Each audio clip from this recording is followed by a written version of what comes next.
the Athletic Football Show.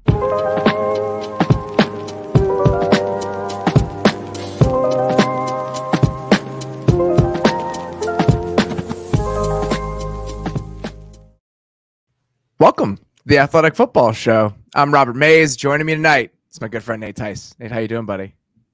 Doing well. That was schlock. Thursday night football is back. That's what we needed. I was a little excited, kind of, for like seeing next week Bengals Dolphins. So it's like, okay. I can live with that one a little bit. That's a little more interesting than what we just saw a little bit. I mean, it was interesting. There's some stuff. There was some stuff to talk about, but it was that was a performance from that Steelers offense. That sure was. We'll dig into that. Browns beat the Steelers 29-17. Right before we started recording, I said the Browns scored another touchdown. I was getting ready to do this. I did not see the lateral fest touchdown by Denzel Ward. If you tease that game, I am incredibly sorry. If you have any sort of altered over-under, I'm incredibly sorry. If you're playing against the Browns defense in fantasy, I'm very sorry. I had them for the first 2 weeks of the season because they were playing against the Jets and the Panthers. And I could not turn down Dallas against the Giants next Monday, though. So I had to make a change. Yeah. So I'm off the Browns. Unfortunate timing for me. And I just dropped David Njoku today. So a lot of good stuff happening for this guy. Let's start with the Cleveland Browns. Okay. Cleveland Browns are a couple bounces of the ball, one terrible onside kick fumbling from being 3-0 this season. Yep. Mm-hmm. Greg Rosenthal asked this on Twitter. I had a very similar thought down the second half of the season. Or down the second half of this game. Do you think the Browns offense is better with Jacoby Brissett than it was with Baker Mayfield? Oh yeah, without a doubt. That I'm not even hesitating there. I think it is definitively better. I made a joke I replied to Greg, and I said it's nice to have a quarterback with his internal clock in the same time zone, and that's. But honestly, when you watch this offense, because it's not like a simple offense, but it's a very like the ball's out. There's simple reads, I should say. It's very much the 1 to 2. It's a lot of play action. So it's 1 to 2 to check down. So everything should come out like on 1 or 2 hitches. And Baker, how many times you see Baker backing up? At least the ball's coming out in a timely manner. It's going to the right spots. Like the first touchdown on Amari Cooper in the red zone. Baker's not throwing that quickly. Like Jacoby, he that's not an area that he throws that well. He always the second one in Njoku, he lets that thing rip on top. Right. On high pointed it. It was nice. And like that inside slant though, like Baker would always throw the outside slant. That was, I would joke about it that they'd run double slant. He'd always throw the outside slant every single time. So it was literally something that Baker would never throw. I mean, that's the difference right there. The QB sneaks. Oh my God. Like he's a machine on those. And yeah, I really do think when your strength of your team is the run game, there's a saying in horse racing, like a jockey can't win you a race, but they can lose it. I might be butchering, but that's kind of being a quarterback in this Browns offense is just don't mess it up for us. He's a game manager. And we say, I don't mean that in a pejorative way. Nope. He is a game manager, and it's not just a don't make mistakes game manager. A couple things that really stuck out to me about the way he plays the position today. Jacoby Brissett on his first 32 dropbacks today was pressured 3 times. Okay. I know TJ Watt did not play. Yeah. Definitely have to take that into account. Take that stat with a grain of salt. How often did he calmly and correctly adjust the protection tonight and slide it the right way and was able to stand in there because he was making the right decisions pre-snap? He's just not shooting them in the foot in more ways than not just turning the ball over. And I think that's really important. He's done that consistently. Yep. Balls coming out, finding checkdowns. I mean, it's kind of a funny who got the targets tonight. Amari Cooper got 11 targets, Njoku got 10 targets, and then the rest of the receivers, Peoples-Jones got 3, Bell got 1. And that's how I thought it was going to be coming into the season. That's how it should be. I had David Njoku in every fantasy league. He did. He's looked great as a blocker too, actually. I wanted to point that out because he had a really nice day today as a receiver. Everyone's going to talk about that. Yep. They ran that play multiple times in the first half where they had trips to the right with Njoku and the 2 receivers in a condensed split.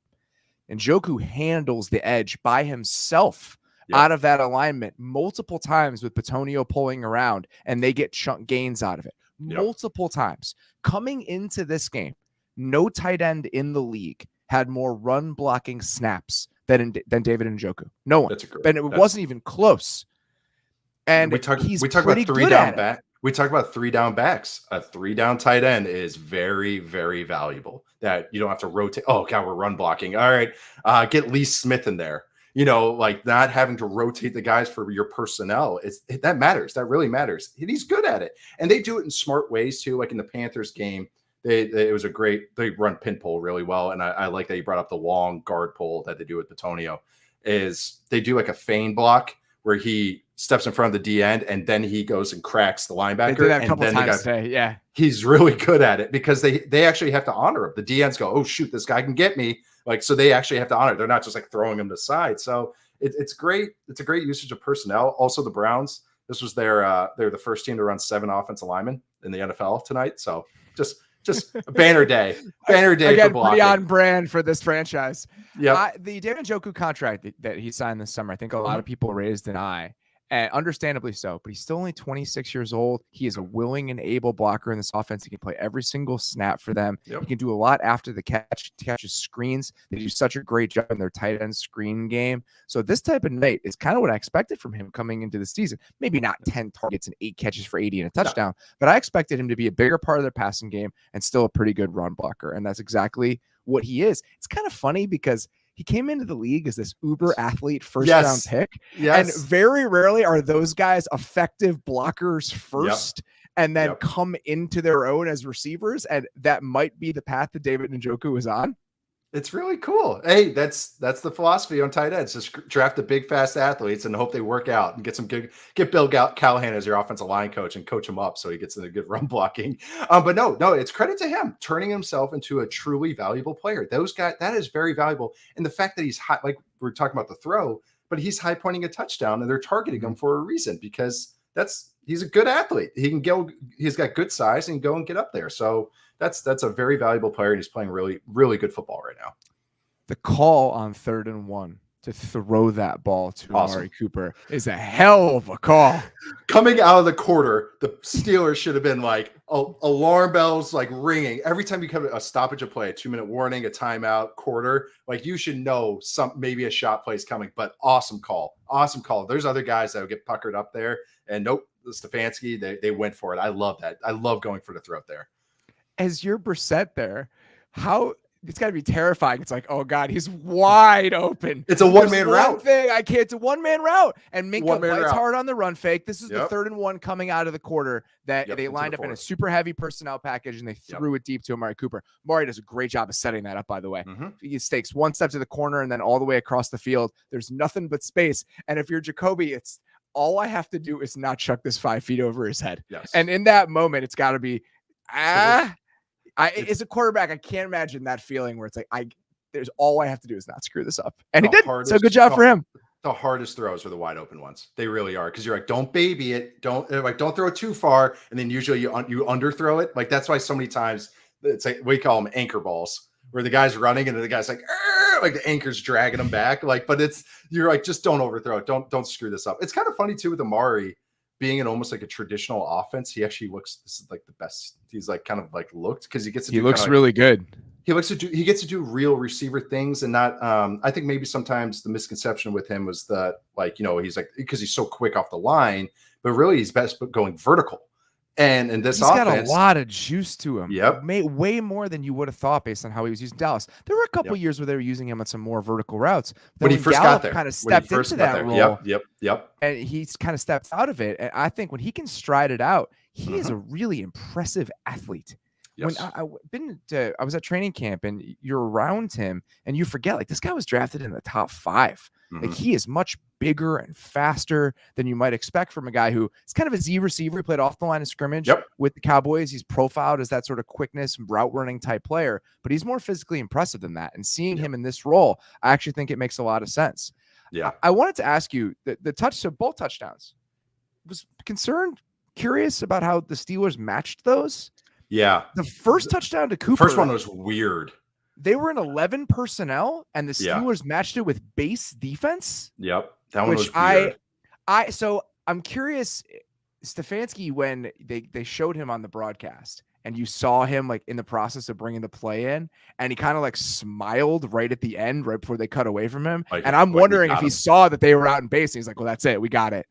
Yeah. Because Terrell Edmonds was on Cooper. And because they were in base defense, I was like, what is happening here? And they brought 5. So, and traditionally when, like, this is the thing, when you bring 4 and you run man coverage, you have a hole player, a robber or a linebacker that's in the middle. So guys play with outside leverage because their help's in the middle. And they brought 5 there, and Edmonds played outside.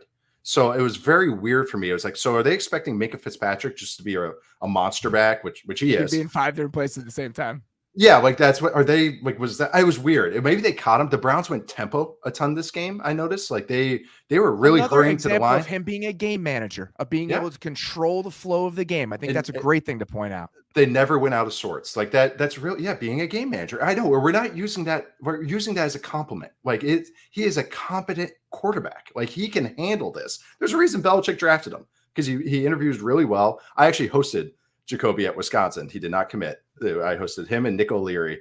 He ended up going to Georgia first. So it's actually, I have a long history with him. Great guy. So like, I understand why people want him on his team because he understands universally beloved teammate. Like everyone loves Jacoby Brissett. Loves him.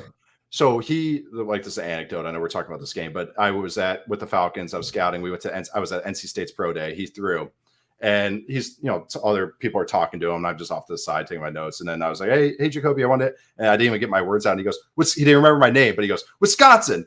He remembered me hosting him from years prior. I was like, yeah, you didn't commit, but yeah, good to see you, man. Like, good to see you. But yeah, but he is, you can tell he gets football. He's probably gonna be a great coach because he just gets it. You can tell. Even at the Colts, you could tell he'd be like as the play's going and he's like has his hand up because he understands that it's about to be a shot or something like that. He's one of those types of guys. He just gets football. And you can tell when he has a nice offensive line, he gets to operate back there. He does a good job. He's doing a good job right now. All 3 games, he has done a good job playing quarterback. The way I understood it, even when the Watson suspension came down with as many games as it was, I don't think they ever thought about moving on to go get another quarterback, even for maybe they considered it. But the way that I had understood it from the building is that Jacoby, they were very happy and very secure in what he could be for them. 6 games, 10 games, whatever it would be. Yeah. And I think that he's acquitted himself very well in the way that he has played over the first few games of the season. He's been everything that they need. On defense for the Browns, it's hard to say, right? Yeah. I mean, the biggest concern I have, pass rush non-existent for most of this game. No Clowney, so something to think about, but they got no push up front whatsoever, even with bringing a little bit of heat every once in a while. Yeah, the Steelers went, I've just looked it up in True Media. Steelers went max protection 25% of their snaps, of their dropbacks. There you max go. Pro. So they were saying, Myles Garrett, you are not wrecking our game until the very end. And then they had to spread it out a little bit. But they were going the empty looks with the double chippers a lot. They were really cognizant, a lot of sprint outs. But then it's so funny, the Steelers offense. It is so frustrating. That's what I wanted to get into. I have to. Yeah, hold on. So let's table the Browns conversation for a second. Yes. Okay. I want to talk about the Browns defense and analyze the Browns defense when they play against a real NFL offense. We can do that a little bit later down the road. Better. They definitely played better, less. Denzel Ward looked great. Denzel Ward had a couple really nice moments. Yeah. So I do think they played better. But let's talk about that a little bit later. Let's dig into the Steelers offense. What is the most frustrating part for you about watching this offense? This is a great way to sum it up. Is their run game? I'm toot my own horn before I even say anything. But the run game has all the motion, the Matt Canada, all this stuff, the double motion, double jet stuff. And then when they get in the passing game, they all just sit there. There's no motion. I want to look at the stats, what the numbers are from pass to run on shifts and motions, because they get out, they spread out in the shotgun. It's like static. As soon as no one's moving, it's like pass, like it's going to be a pass, and it's like as soon as you see a motion, run. Like there's no tying together. And we talk about siloed offenses. This isn't just siloed; it is their tendencies are so ridiculous. Like you can tell literally what they're about to run by the tight end, by the formation. It's very elementary, and that's what it is. The drop back game is so basic, and not even just basic in the sense that they don't run a lot, but the stuff that they do run. There's a reason they're throwing so many go balls, because they're saying that's the best passing chart was insane, dude. It was embarrassing. It's like it was stacked on top of each other, just right side go balls in the first half, and a couple on the left sideline. Just a couple. Like that's you can't win that way. You can't. It's not sustainable to win that way, even when you have dudes. Ask the Bengals. I mean, it's hard to do it. That's George Pickens after the play he made today. They have guys. Deontay Johnson missed that one down the left sideline. One that was right there through his arms. But for the most part, he's going to make those plays. He makes plenty of them. George Pickens makes that insane catch down the sideline. Like absolutely insane. One of the greatest catches I've ever seen. Essentially horizontal to the ground. Yeah. It's different than the OBJ. I don't want to say the OBJ one was ridiculous, but he has both eyes. And just think when I know the people listening to this on the podcast, you're moving around here, but this is why you got to watch our YouTube streams. And these recaps will only be on YouTube starting with our next one. So okay, good to know. Yes. But this one is horizontal and it's passing over his head. So just think of how your peripheral vision goes with a helmet on. That is insane. It should be the NFL logo, like Jerry West with the NBA logo. It was so cool. Kirk Herbstreit, I know he's doing a nice job, but he has a lot of information they're giving. Like, someone get excited. I was flipping out on my couch. I'm by myself. One of the greatest catches you'll ever see in the history of the NFL. And we did not have that sort of response from the broadcasting team. I know. You know that meme on Twitter where it's Joe Buck. It's like Joe Buck, the sun's rising. He's like, oh God, yes. That's what it felt like. Just very monotone. Like, come on, like someone get excited. I was flipping out. I'm drinking my LaCroix. Going like somebody, like I want to high five somebody right now. So let's take it to Twitter. But no, it was one of the coolest catches, but it's so frustrating because that's the only way he's getting fed is go balls. Yeah. That's hard. You're not getting any gimmies, no slants, no digs. You don't see a dig in this offense. You don't see a high low over the middle of the field until the last drive when they're down 2 scores. And those were benders. And those are hard throws too. They're just running 4 verts and 4 vert variations and stick. It's a very, very basic offense. It feels very ACC. That's what I feel like I'm watching. I feel like I'm watching a mid-tier ACC offense in the NFL. That siloing of when they were using motion, they were running, and when they weren't, they were throwing. This is a consistent problem for this offense. I thought it was a Ben Roethlisberger problem because I thought he didn't want moving pieces when they were dropping back to throw. Clearly not a Ben Roethlisberger problem because it's carried over when he's not the quarterback anymore. Yeah. I know. I honestly, I thought they do put Trubisky on the move on sprint outs a lot. Where are the nakeds? Like, where are the bootlegs, the other movement stuff? Like, where's the tie-ins, the play action? Like, that's, again, kind of going off what you're saying. He doesn't turn his back. Like, there's not – it just feels very just like, okay, we're sitting in the shotgun, 3-by-1, Y off, tight end off, and we're running this play. And there's nothing like where it's like, ooh, that looks like the run play where they're under center. I want to break this down like the next couple of weeks, maybe get another game and then start looking at their tendencies because it's very like 80%, 75% this, 80% this. And that you can't win that way in the NFL when you don't have guys and you have Trubisky. Your best offense is Trubisky run around a little bit or Najee Harris break some tackles. Like that's their best offense right now. Yeah, Trubisky run around and sling a ball up the sideline and see what happens is not the makings of an NFL offense. So that leads me to my next question. You have a mini bye now. You have a few more days. And then you walk into your next game in 10 days.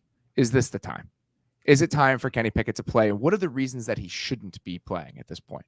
They got to understand what they are. I think you got to be reflective. Like, unless you're saying he's unplayable at this point, which I don't think he is, but that would be the only argument against it that they're saying it's worse if he's out there. But it's like, well, he needs to see bullets.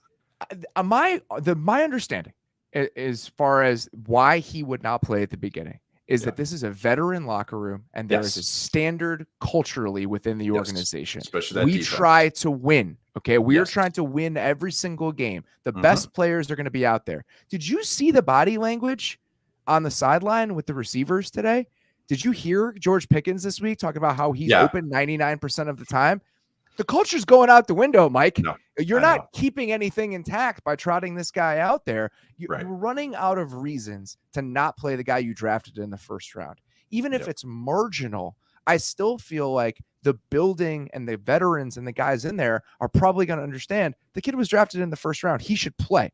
Like, I understand why he should play. It's not enough of a step back for you to incite a mutiny because guys are upset about wasting games of their career. Right. And the fact that you slap that first round grade on him and draft him in the first round, it is, hey, there's not like a mistaking. We're planning on this guy starting at some point. Why not now? I still think, of course, the perfect role is a guy sits for a year, but it's on this team. Why? Like, why? We know what Trubisky is. It's not helping. I mean, the still not throwing down the left side is still kind of happening too. And honestly, I just want to speak about the culture of the Steelers real quick. It's a very real thing, and it's a very, it's a very, very real thing. But even you could see it tonight. Jalen Warren, the backup running back, who I really like, really, really fun player, great pass protector, and get with the ball in his hands. He had the fumble and they recovered it. The Steelers recovered it. He gets benched because that's what they do. Steelers are going to do that old school. You turn the ball, but get out of here. And Cam Hayward comes up, slaps him on the ass, and like rubs him and goes, "Hey, you're good. You're good." That is real. That is a real thing. They have a team that everybody has to be accountable.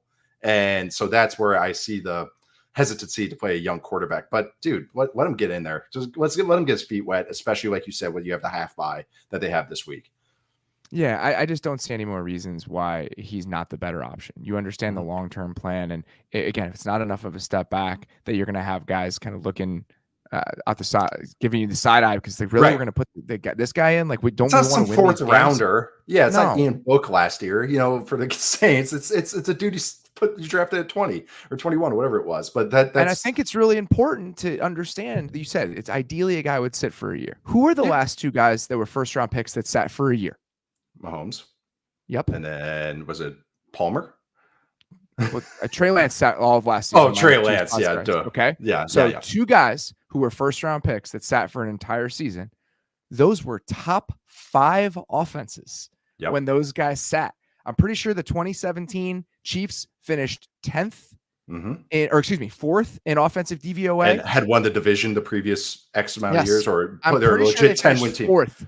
And I think I want to say the Niners finished 5th last year. He was looked great, but that was Alex Smith-Bomb's away year. Yep. Where they're giving you the best chance to win because you're set up to win. If you can have this thing where you maintain the culture because there's offensive excellence and this is who we are, and no one's wondering how much better we would be because you're already so good. That's not what this is. At a certain point, you have to understand that both the long-term view and the short-term health of the franchise can probably be helped by moving to a guy you drafted in the first round. Yes.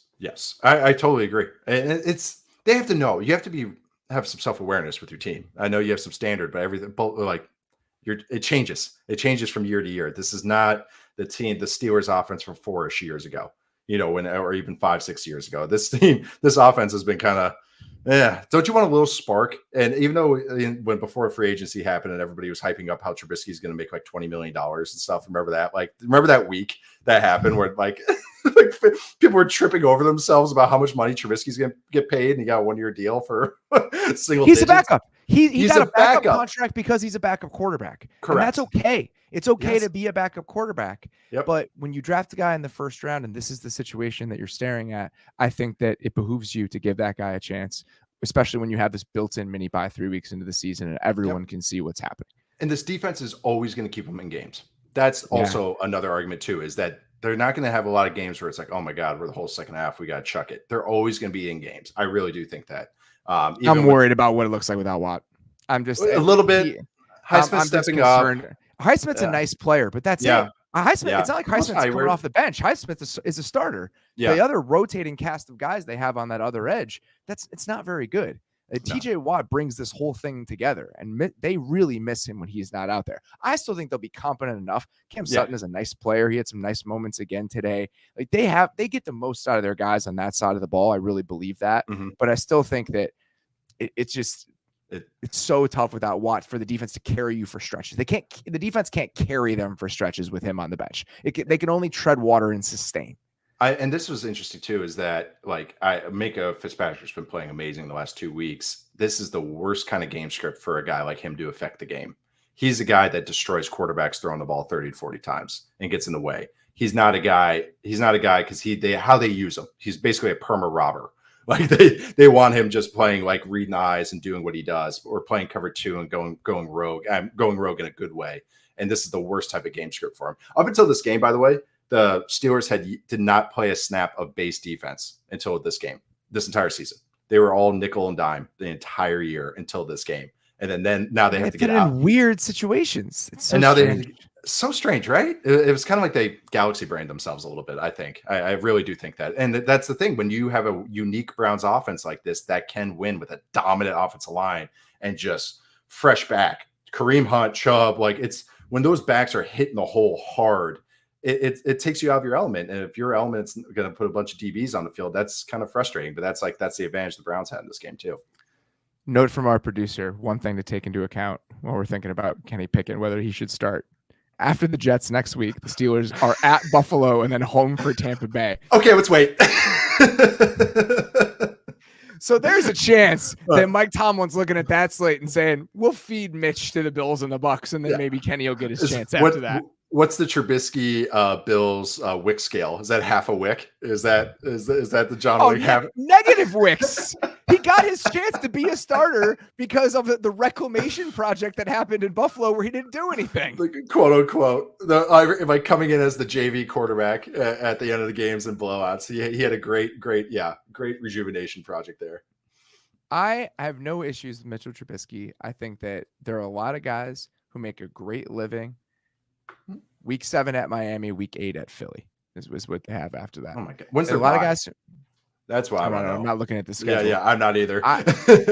This is live, week 9 bye. So I don't know. I don't want to wait till week 9. I don't think Steelers fans want to wait till week 9, but that next couple games after the Jets is pretty daunting. Yeah, there's nothing wrong with being a backup quarterback. There's nothing wrong with being Jacoby Brissett, and you bounce around to a couple teams, and people like you. You're in the locker room. That's Chase Daniel. You live. That's Chase Daniel. Ask Chase Daniel how it's been. It's been a great living for him. That's the thing. Trubisky's the ideal backup because he can go in there and run around. Like, even if he doesn't know the game plan, go run around and make some plays if you need him as a spot starter. But when he's your long-term guy, it's just, we've seen it. It's not fun. All right. Anything else? No, not really. Just I'm excited for Sunday.